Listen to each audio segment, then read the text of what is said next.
Jeannie, you want to start? Yeah, sure. Thank you, Alexis. So welcome to everyone to this year's online briefing session for part one of HKIQEP's professional assessment. I'm very excited to be here and to see the continued and growing interest in the environmental profession in Hong Kong. So this is great. Today we have with us Dr. Samuel Chu, the Deputy Director of the Environmental Protection Department of the Hong Kong SAR government. As an environmental engineer and fellow of the HKIE, he has over 30 years of experience in the field of environmental engineering. Dr. Chu has been responsible for numerous projects, too long lists to mention, but I will mention a few, which are the sewage infrastructure planning, generally effluent standard setting, supervising the Shingmun River bioremediation works, the harbor area treatment scheme, the organic resources recovery centers, and the integrated waste management facilities. Dr. Chu is also a world-renowned expert in wastewater treatment with 29 international journal papers published, 1,400 citations, along with 5 international awards, as well as the best PhD thesis of the University of Hong Kong back in 93 to 95. And since 2004, Dr. Chu has been teaching a Master of Science course on wastewater treatment and reuse at the Hong Kong University of Science and Technology as an adjunct professor. And so with that impressive bio, I would like to welcome Samuel and to thank him for joining us this evening to deliver the opening remarks for this year's briefing session. Thank you, Samuel, and over to you. Thank you very much. Hi, everybody. I would like to thank Jeannie and the Hong Kong Institute of Qualified Environmental Professions for inviting me to give this opening remarks. Environmental protection is actually a multiple professional discipline. And in fact, in Hong Kong, it's just like many places in the world, it's lack of a professional body on different areas of work for the environmental professions. And EPD has been doing a lot to teach our students. It's committed to promote professionalism in environmental protection. Over the years, EPD has been deploying resources to develop our staff with knowledges and competence to acquire environmental responsibilities and to participate actively in environmental activities, and also provide training and professional developments for our staff and also for other students in the summer training. And EPD has established the Environmental Academy in May 2018. And both the professional and technical staff in EPD, they already benefited from the training programs offered by the EPD. And I noticed that the Hong Kong IQEP is one of the organizations upholding the environmental professionalism in Hong Kong, serving as a very good platform encompassing all environmental aspects, covering many different types of professionalism, including the air, the noise, waste and water, environmental impact assessments, etc. So it actually provides a very holistic professional assessment to reflect the competence of the environmental professionals in Hong Kong in carrying out works, meeting standards and expectations, as well as disciplinary controls of activities of its professional members. And as a word is that I would like to say, environmental protection is not just clicking out the problems or asking questions, but we have to look for solutions. And I hope that the people joining the Hong Kong IQEP will be looking in that direction. In fact, over the last few years, we are developing along this line. And in the latest version of the Engineering and Associated Consultants Selection Board, that is the EACSB handbook, professional members of the Hong Kong IQEP has been recognized by the government as one of the qualifications requirements for consultants to engage expertise as professional in the environmental studies. For example, like projects that fall in drainage or sewerage categories or the waste facilities. As for EPD, we shall continue to encourage our staff to obtain the professional qualifications, including the Hong Kong HKIQEP, and require the same for our environmental consultancies and project submissions. And in the future, we will be limiting and requiring all these types of consultancy with these type of professional qualifications. It's not just in the past that you have a certain degree and so on. We need a professional qualification, okay? So I encourage our new members or our coming students, they after graduation, they will try to get the qualification from the Hong Kong HKIQEP and other similar professional institutions, and so that our young talents can develop their career in this area. And this is also, I hope that in the future, the large companies, the major companies, they will be looking at these as the guidelines to select the persons that suits their needs in environmental protection.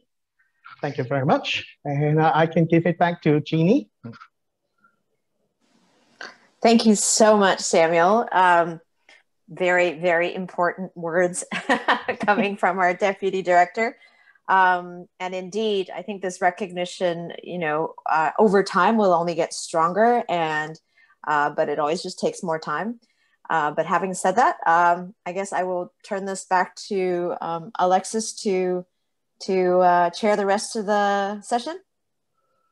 Okay, well, thanks for Samuel. Really, I think for coming here and talking about the vision as well as the recognition and thinking how important the professionalism is in environmental work.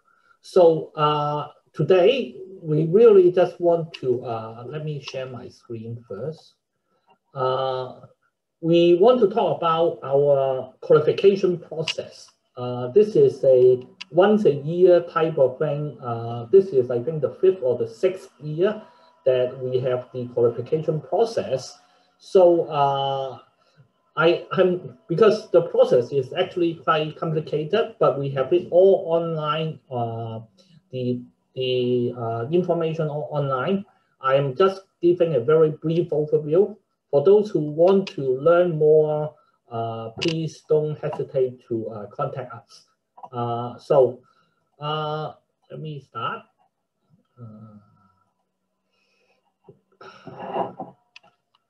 Okay, I think in terms of why, this is something Samuel has already talked a little bit about, the importance of being professional.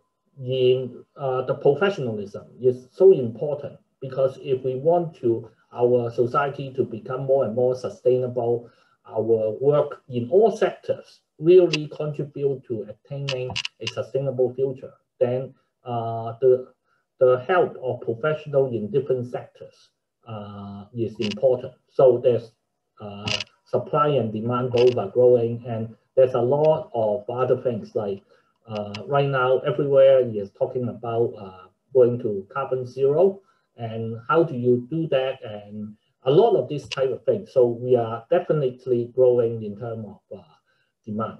So what is our vision? The vision of the HKIQEP is actually to help develop environmental professionals in the, well, when we start, we call it Pearl River Delta area. Now everyone is using the Greater Bay Area, okay? And we think that having a very rigorous process is important. So in the start of our journey, we actually go look at all the qualification process around the world of different type of like engineer, doctors, architects, and many different type of qualification, as well as in other places how they look at environmental professionals. So we have kind of taken the view from many different countries, and then we actually take a most conservative approach.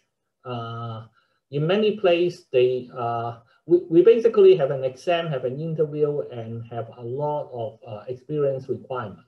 But we think that is important because we want to make sure that the qualified members will really be able to help us to attain a sustainable future.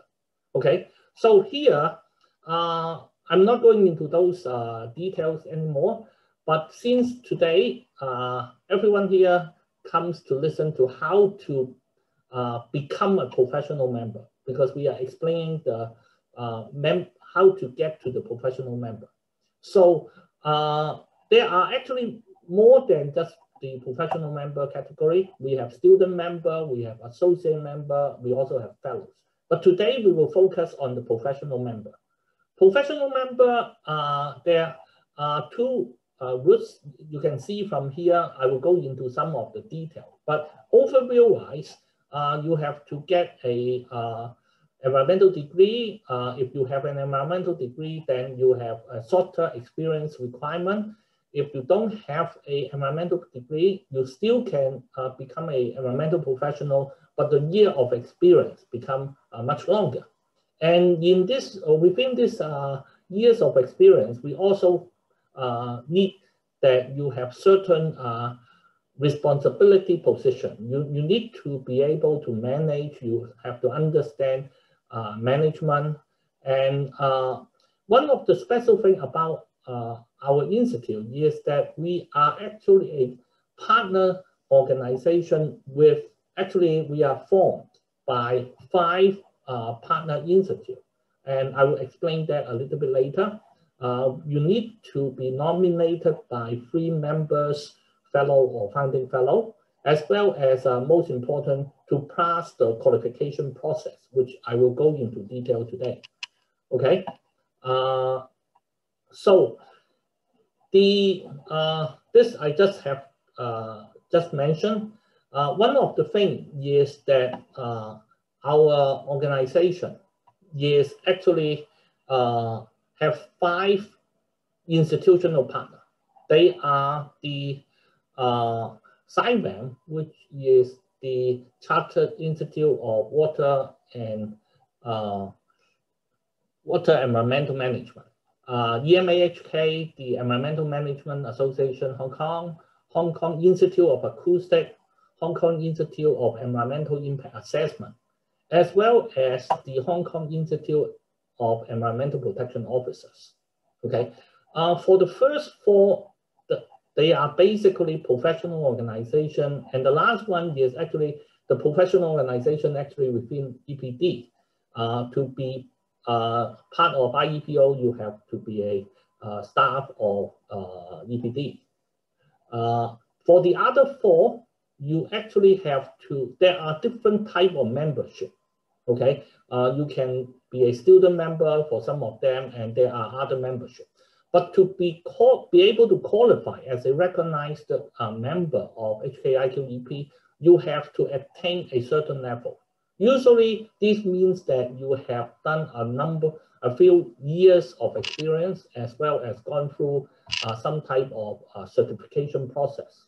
Okay, so this is important to know, particularly for those who are actually applying for the professional membership, because by the time you apply to be a professional member, you need to be one of this 5 partner organization member, as well as attaining the particular membership class. Okay, so but a lot of you maybe just want to know how to get to our part 1 initial part. So for that, you may not need to be you don't need to be a member of this institutional partner. It is really the last part when you go through. Okay, so academic qualification, if you have an environmental degree, what you need is 5 years. And then within that 5 years, you have to have 3 years, what we call position of responsibility. If you don't have an environmental degree, if you have a degree with other subject, or you don't even have a degree, what we require is a 10-year experience working in environmental related area, and then have 3-year position of responsibility. Okay, so the supporting letter supporter, they should be personally knowing you, and they need to be able to initial and verify what is written on your support, your application form. And we have actually tell our members to be particularly careful when someone who they don't know ask them for writing the support. They should politely refuse them, because that is actually something we expect our members to help us uphold the integrity of the process. Okay, if you don't know who is a member, one of the places you can look up is our website. There is a full membership directory there. So if you are working in the field, it's quite possible, quite likely that you know a field. You just may not notice that they are a member of HKIQEP, but if you're working in the field, I think that it should not be too difficult for you to find supporter for you. Okay, so let's talk about the qualification process. The qualification process has basically, I would say, 2 parts. The first part is what we call professional assessment part 1. The second part is just professional assessment part 2. Okay, for part 1, actually it is relatively simple. It is a multiple choice exam. We have it once every year at this point. This particular year, we have scheduled it on the 14th of August.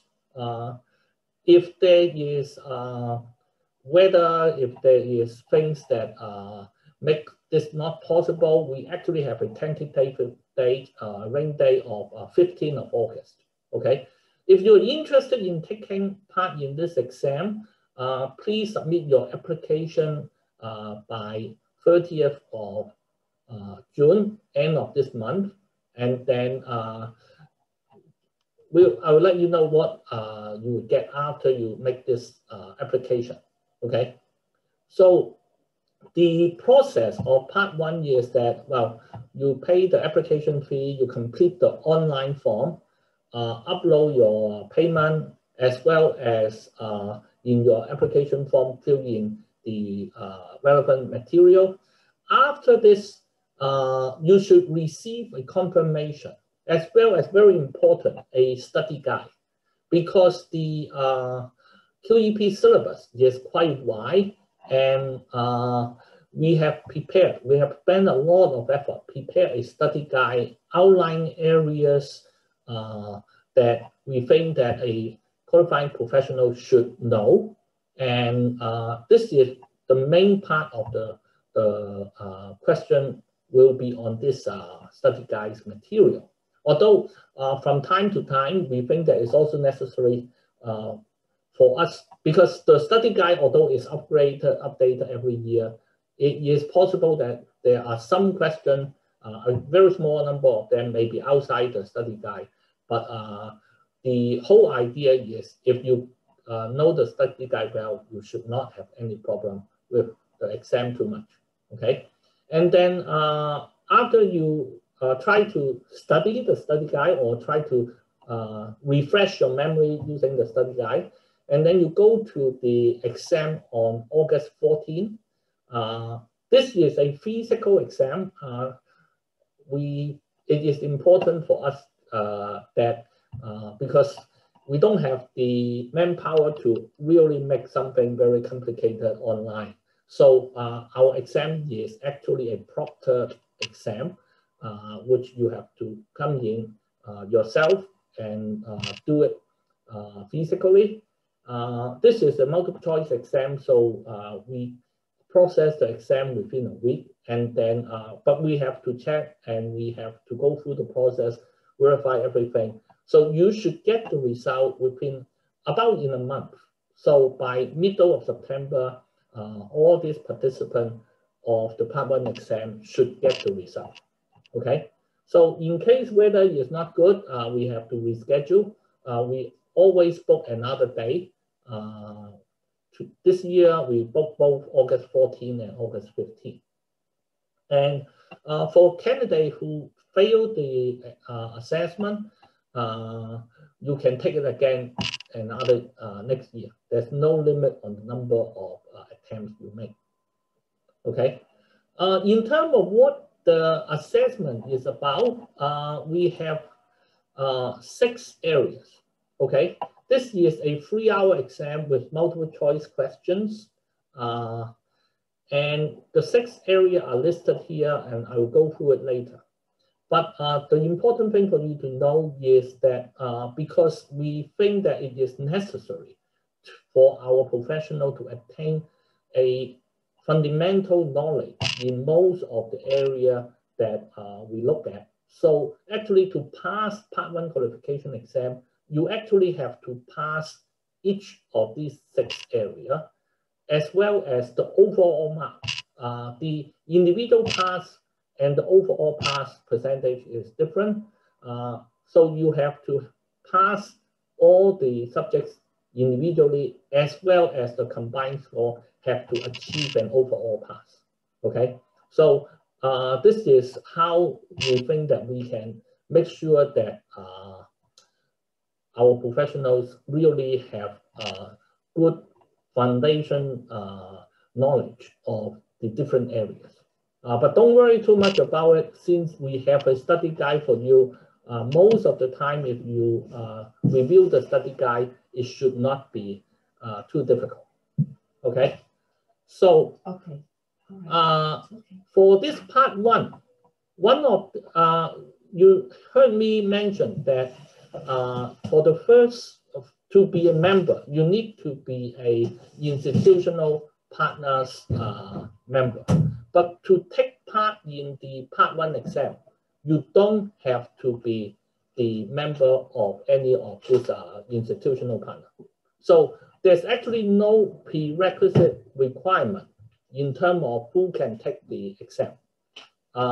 We used to have some students who is still taking undergraduate course. They want to take the exam.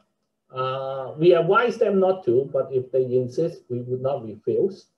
The reason why we do not recommend students to take the exam is that the exam validity is for 5 years, okay? Because we think that the environmental knowledge change very fast. If you're passing the Part 1 is too long ago, we want the person to take the exam again, so that by the time they go through the second part assessment, we know that they have good fundamental knowledge. Okay, so while we don't limit the number of attempts a person can try, please remember the result as far as for take part in the Part 2 exam. The result of Part 1 is only valid for 5 years, starting from the day when you get the notification letter. Okay, so this is so because for our undergraduate students, once they finish, they need another 5 years before they can apply for Part 2. So if they actually take the exam during their study, then they may not have enough time to gather their experience and take part in the Part 2 exam, and they may need to sit this exam again. So anyway, the Part 1 exam, as I mentioned, is really trying to make sure that our members have fundamental knowledge in all of the area we think that is important. Okay. At the end of this presentation, you will get a link to some of the material which we have online. Okay, so I am not going through. There are 6 areas, and if you can see, this is an outline of those 6 areas. I want to actually answer more questions at the end, so I would just go through this very fast. So the 6 areas are the environmental science, management, and policy. This is very important, and this is actually in our, if you look at the circles we draw earlier, the ESMP circle is actually bigger than the rest because there are more questions in the exam that is related to environmental science, management, and policy. Okay, because we think that environmental protection needs these type of management understanding. So I'm not going through the detail and read, and I hope that if you want, I think every year we make the presentation available, and you can download the presentation and then read it carefully. Okay, so we have the environmental science, management, and policy, as well as more traditional medias like air. Actually, environmental impact assessment, this is ordered more alphabetically, so this come out. But EIA health assessment, we think that that is also a very important part that a environmental professional should know. And then certainly air, noise, waste, and water. Okay, those are the 4 areas that we have to deal with a lot of environmental protection problems. So those 6 areas are the 6 categories or areas which the exam is mostly about. And if you want to know a little bit more, I think it's best for you to actually look at the study guide.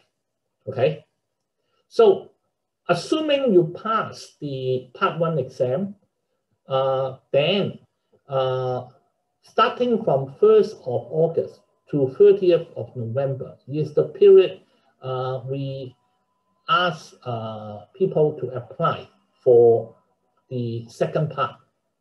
Okay, assuming you have already passed the Part 1 exam either this year or in the previous 4-5 years, then you can actually, if you have enough experience, then you can apply to take the professional assessment Part 2. Okay, so our deadline for application is the 30th of November. One of the things, by the time you apply, some of the qualification we ask for is being checked at that time. Okay, so to take the Part 1 or what we sometimes call the written test, you don't have to be a professional member of our institutional partner. But if you want to apply the actual professional assessment, or what we sometimes call the interview, then you need to have all the requirements that we have stated. So we will actually, our secretariat will check all these requirements, like whether you have passed an exam or you have passed the exam within the 5-year validity period, as well as the other thing. If they are not sure, they will call you up and try to check. Okay, so the I'm not going through here. Is uploading the form, checking the thing, and make sure you get all the supporters to sign every page. This is, we had some discussion within the board to say whether we need every page or only at the end. And to be more conservative, we finally decide that the supporters should actually take a look at your application form and they must sign on every page. So if you do that right, you submit, you should get a acknowledgement, and if that's necessary, the Secretariat may ask you for additional information. Okay, so remember, to get to that stage, again, you need to be, by the time you apply, you need to be a institutional partners member of a certain class. Okay, so we strongly, if you are intending to apply this year, like the application deadline for Part 2 is November, but because it takes time for you to actually, if you are not a charter member of your organization, then it will take time for you to get that membership class. So please plan ahead and make sure that you satisfy that requirement. Because if you don't satisfy it by November 30th, then we will not process your application for this year. Okay. Similarly, for other evidence, like evidence of being 5 years of experience in environmental work, as well as the 3 years of managerial experience, those are things that you should collect and show in your application form. Okay, so if you apply and then what if we check that you seem to pass all the requirements, then we will send a letter to you telling you what is the date of the interview, or what we call professional assessment Part 2. Okay, please, it takes a lot of effort to arrange that, because every one of the applicants will be met by 3 professionals to make the assessment. So please try your best to come on the assigned date, and then once you go through the exam, you'll receive the result, and then hopefully if you pass all that, all you need is to pay the annual membership fee, as well as attend the annual CPD that is required for all of our members. Then you will be a professional member of HKIQEP. Okay, so because it's so important for you to plan ahead, so we have indicated here what is the approximate time of our Part 2 assessment. It will be most likely be 12th and 19th of February. Why I would say most likely? The number, we don't know how many people are applying.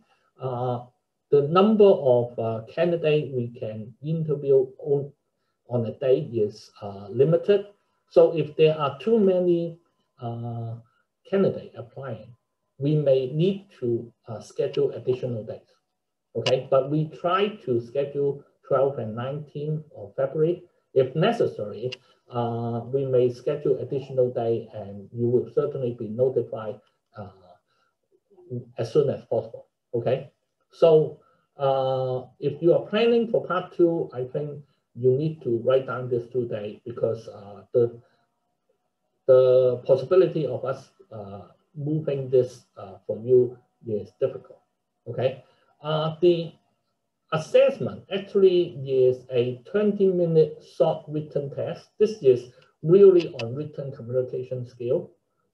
It's not expecting for you to try to make your manifesto about certain area, but see if you can adequately communicate in a short time with English. So that is a very short written test. And then really the gist of it is on the 30 to 45 minute interview. Okay. In the assessment Part 1, you will be tested on all 6 areas I just mentioned, but you will be asked to declare your area of specialty in the professional assessment Part 2.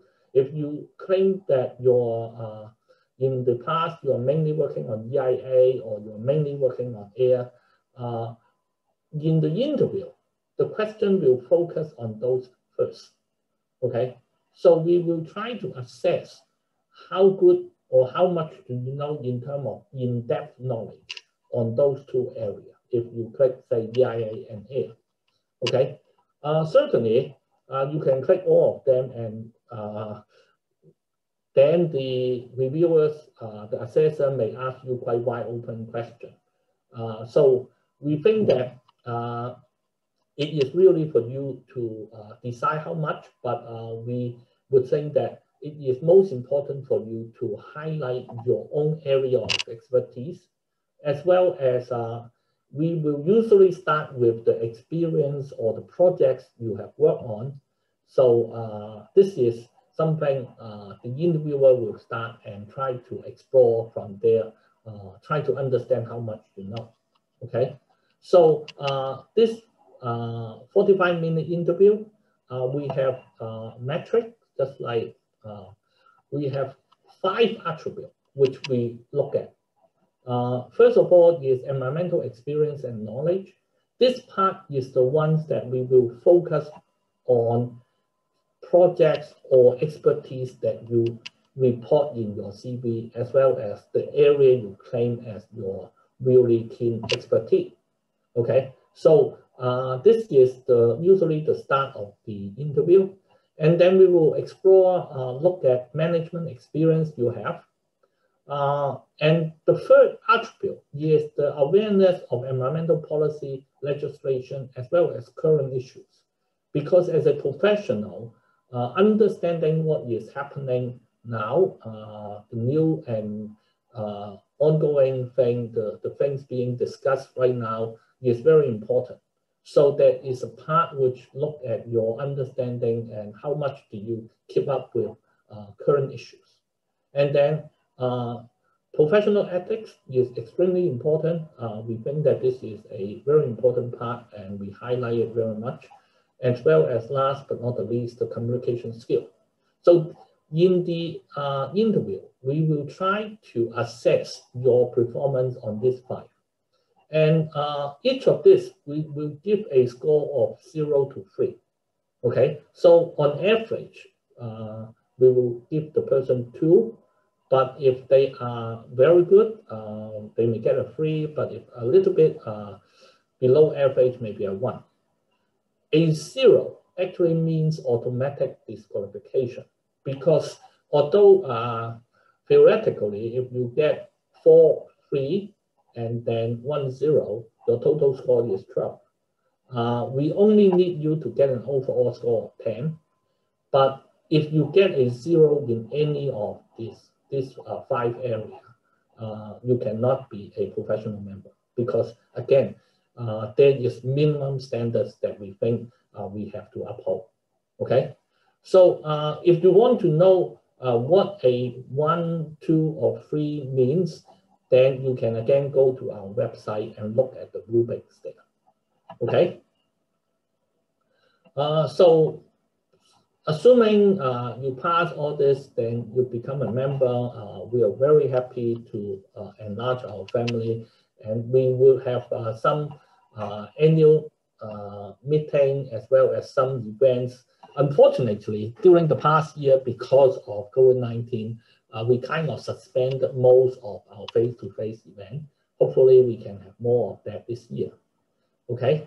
So if you want to learn more, please use this QR code to follow, or you can follow the web link there. I think that's my, oh, wow, I'm sorry. This is the most important slide, I guess, summarizing the important days. Okay, I mentioned it earlier, but this summarizes it here. So the first thing is the professional assessment part 1, application time. The assessment time is 14th of August.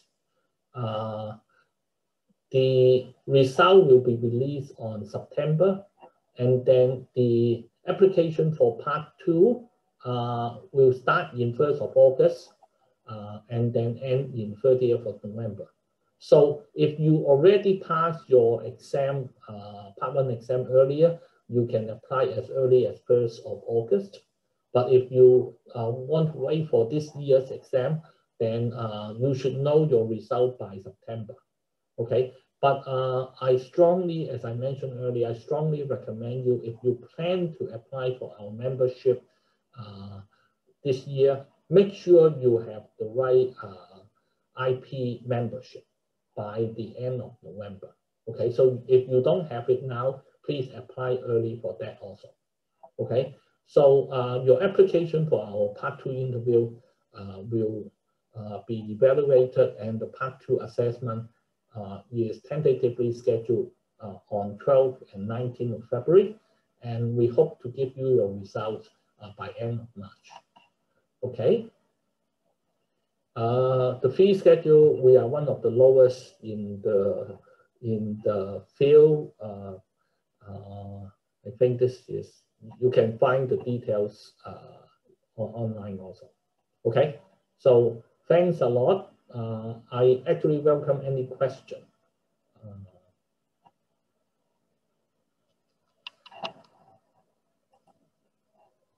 Okay.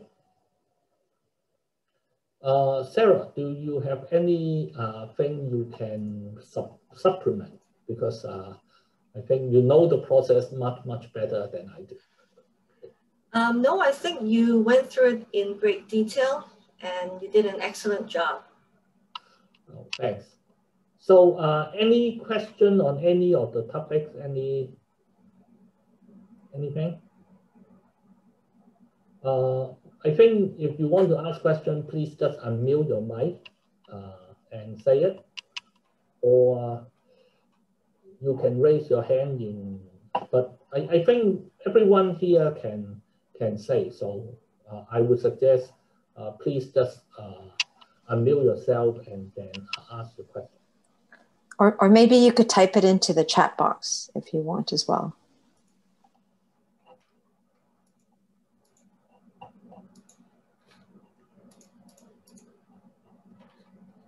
Yeah, if you're thinking about applying, I would recommend that you apply early, because you will get the study guide earlier and you will be able to prepare earlier.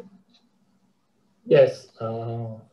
It's not a thin document. Yes, it's just over 300 pages. But it's really just a revision for you. I believe. Can I ask a question whether do we need some textbook to support the study guide? Because in the study guide, there's actually a reference section for each of the area. At the end, there's a reference section which point to both like government resources area as well as some, I think there are some papers. I think there are also some mention of textbooks, but individual chapters. But the every year we get our subpanel to update the study guide, but usually it is a little bit slow, I have to admit, but we try to make it as up to date as possible. Everyone knows all, no more questions? Excuse me, how long do you think students need to acquire those knowledge for part 1? We hope that they, okay, our understand or when we set the question, we think that if they take the class, the relevant class in their undergraduate studies, they should be able to pass that particular subject, okay? So that's kind of what we, but very often they may have forgotten, or not every subject is being covered. That's very important. So I think it depends on the person, but for a large part of it, we hope that it is a revision. We just highlight something for them to remember and so on. It is a revision. But for maybe 2 or 3 areas, And again, we are looking for what we call fundamental knowledge, which they should be able to absorb if they go through a class. So if they spend time on the study guide, I actually think that, well, they should be able to pass. So we have about 2.5 months. That's the time we think that it should be okay. But I think a lot of time, Hong Kong students want to wait for the last minute. If you want to study the study guide the last week, you will be overwhelmed because there's a lot of details. But I actually think that one of the belief I have is that the study guide is trying to help you remember things as well as revise. It's not really, I don't expect the study guide will replace a undergraduate program. Yeah. Yeah, and I think just echoing what Alexis has said, you know, all of us, no matter how long we've been in the field, none of us is going to be an expert in all areas. And so the good thing is, if the earlier you get the guide, the earlier you can have a look at, okay, the areas that you are an expert in, you just want to double check, there's nothing that is surprising you. But then you can also look at, okay, what are the 2 or 3 areas maybe that is really seems to be more difficult, and you should probably focus on those. We do provide, so our institutional partners, they also provide some training. So for noise, for example, you can also, you know, we are arranging, we'll probably try to arrange some, we would call it Beijing Ban, right? Just to help some of you to kind of get a bit of more of a deep dive in some of the 6 areas. So those will probably, if they take place, they'll probably take place in July. But really, the earlier you get it, the better you have an idea of where you're at. Now, having said that, you know, we've also seen, you know, that there have been some students where when they failed, it was quite interesting that, you know, one year it was this area, another year it was this area, and then finally they passed everything. And it was because it took them more time to actually get all that knowledge in the different areas, depending on how, you know, how busy they are and, you know, how much time they can really spend to really get into the studying piece. So I think the key message is really budget some time, and, you know, this is not something that you can do in a week. There is a few questions on what is the score that we define as pass. We actually have not set a hard score, although the score we use has been stable for the past few years, because every year we want to review it and make sure that it's reasonable. We have used the same set of score for the past few years. It is not 70%. It's nearer 50%, but I think we need to have the flexibility of adjusting it. So all I can say is that we have basically followed the same system in the past 4 or 5 years. Yeah. And the passing score for a subject and the passing score for the whole test is different. Okay. As I mentioned, because we also understand that if we want every subject you have to know so much, then it may be very difficult. But we still would like to have a minimum for each subject. But then overall, we think that you should have a minimum requirement, which is higher than the individual subject pass. Okay, maybe that's all I can say. So the next question was, is the assessment process, does it follow a similar schedule every year? And the answer is yes. Yes. So pretty much every year, the assessment part 1 takes place in August. Yeah, assessment part 1 has always been in August. Assessment part 2, I think this year we have a little bit of delay because of COVID. But in the past, it's almost always happened in February, and then the result given out in March. Another question is, Sam has asked, he is only an associate member of HKIEIA at the moment. And so he or she, because Sam could be a girl, but anyway, I'm assuming it's a he has actually passed the part 1 in 2016. And so therefore would like to go for part 2. So since he's only an associate member of HKIEIA, would this be, would this be a problem? Actually, I think for HKIEIA, you need to be a certified member. So I think you need to talk with HKIEIA on how to get to that membership class. But if you already taken our exam in 2016 and have a few years of experience, I think it should not be too difficult for you. In fact, Sarah here is a part of HKIEIA, so she can also get you hooked up to answer some questions on how do you get your professional membership, if it's possible. No, sorry, I'm not HKIEIA. Oh no, sorry, EMA. Sorry, yes. EMA, okay. Yeah, but yeah, if you're no problem. Yeah, if you're already an associate member, then I think you shouldn't have problems unless your work experience is not relevant, not in the relevant areas. But I do urge you to apply as soon as possible.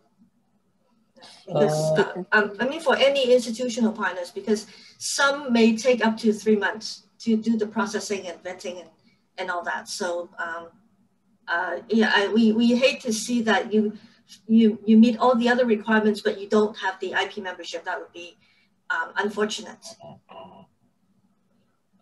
There's a question on what is the passing rate of phase part 1 and part 2 exam in the previous few years. I think that it varies from year to year. Is in the, I think maybe, let me say it varies. I don't want, because we only have 5 times and it changes. So I don't want to give you a number of, maybe you think that we are too harsh or we are too easy.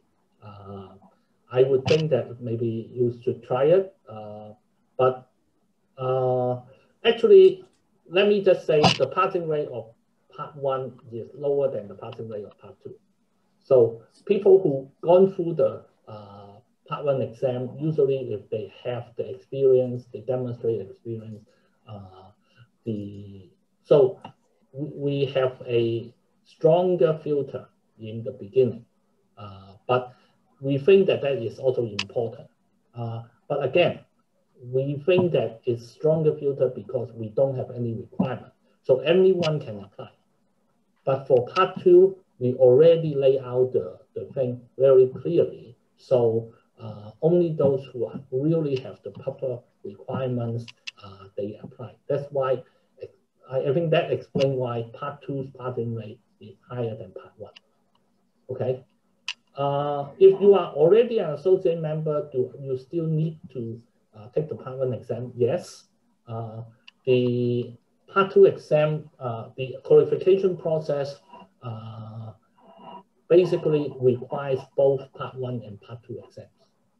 I think the question is, to be an associate member, do they need to take part 1? And in case that is the question, no, you don't need to take part 1 to be an associate member. An associate member can either be if you have an undergraduate environmental degree or you have 5-year working experience in the field. Okay, so that is the requirement for associate membership. Okay. So we have someone who has already passed part 1 assessment last year and is interested in taking part 2. And so they want to know if part 2 will happen this year, or do they have to wait for February 2022? Well, you need to apply this year, and then the part 2 exam will occur in February. From time to time, we actually will look at how, as I mentioned earlier, we don't know how many people is taking part 2. So if there are really too many people applying and taking, we may have an exam that is earlier. So if a lot of people starting to apply in August or September, and then if we think that, oh, there's a lot of people, and so it is possible, but not likely. So I think generally speaking, our part 2 takes place in Q1, right? So that is definitely sort of the regular schedule. Yes. We were just saying that we may look at if there are going to be more candidates coming in, and there's going to be sort of more demand, then we may consider maybe in Q2 perhaps to also have another batch. But usually we try to space out the timing as well, just bearing in mind that because we have the part 1 in August, we just try to space out all of the timing so that everybody has a bit of time to fulfill their requirements, etc. And I think for someone who's going for, again, I wanted to reiterate what Sarah had mentioned, that if you are going for your part 2, please do make sure you have your membership, your professional membership from your IP sorted out, because it does take a bit of time. And a lot of people have been surprised at how long it takes. So therefore, even that could take a few months. So as a result, by the time you get it, the Q1 tended to make sense, which is why we typically kind of schedule it for Q1. Perhaps to supplement a little bit on why we cannot organize as many interviews as people would like. If you can imagine, you would, based on the 6 areas in the part 1, each candidate may have expertise in different areas.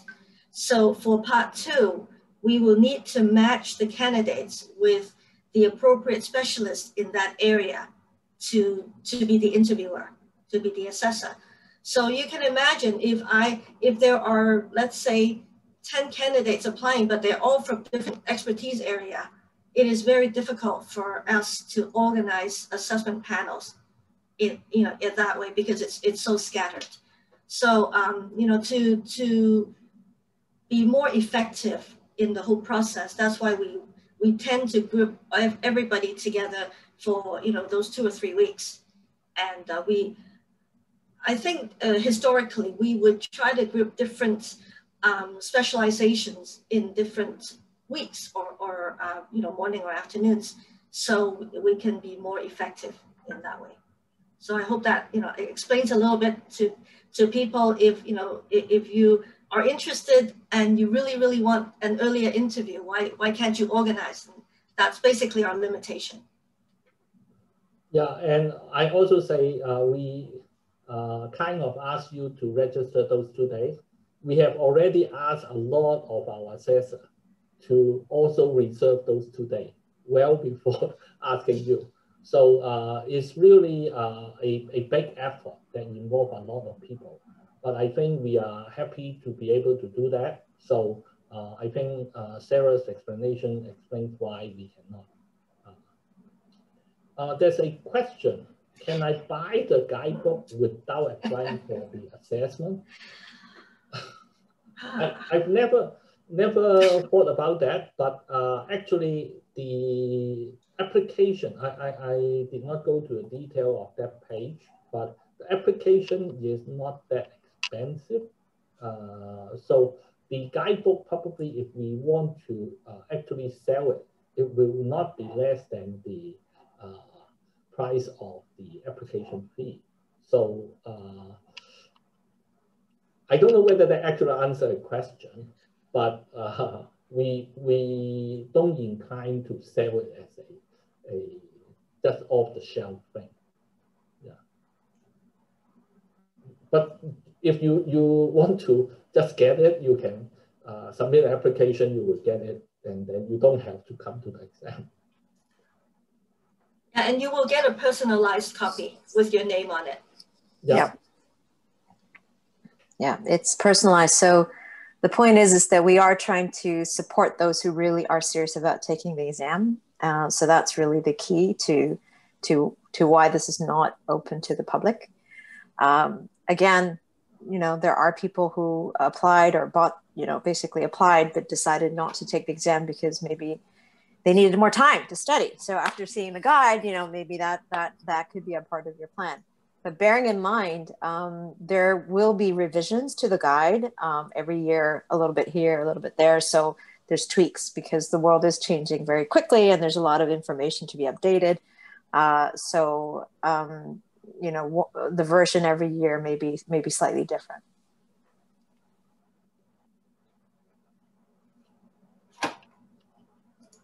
Okay. Thanks for all the questions. I'm sorry I may not be able to answer all of them, but we are really hoping to use the process to encourage everyone to be more professional. So some of the details, sometimes we think that giving out too much numerical numbers is not most important, but letting you know our thinking behind is important. So apologize for not being able to give you all the numbers that you want, but the principle, I hope I have explained. Okay, so if there's nothing else, I will give the floor back to Jeannie. Well, thank you very much. Thank you, Alexis and Sarah, who always pretty much head up this whole area of making sure the qualification process is on track. It's a lot of work, so thank you both for really leading it and organizing it. So I'd also here like to thank Dr. Samuel Chu for his attendance and his opening remarks. Thank you so much for joining us and spending your evening with us at the session. And of course, I'd like to thank all the online participants. We look forward to your application. So please don't hesitate. Remember to apply. Start to look at the guide a bit earlier. And if you feel like you need more time, then, that's okay. But there's always also no loss to taking it, so that you also get more experience in taking it in case even if you do fail. You can actually try to it's see not the format of yes. the exam. I think Hong Kong people are famous for knowing how to take exams. So the more you know about the exam, the better. Although we cannot promise the exam format is the same every year. Okay, but it stays more or less the same. It slowly changes, just like any other thing. But if you already pay money for the guide, you may just take the advantage of take home, have a trial on the exam. Right. So with that, I'd like to close the session. So thank you all for joining us. And again, thank you so much, Samuel, for your time. And hope to see you all at the Part 1 exam in August. Okay. Bye-bye for now. Bye-bye. Thank you very much. Bye. Bye-bye. Bye. Bye.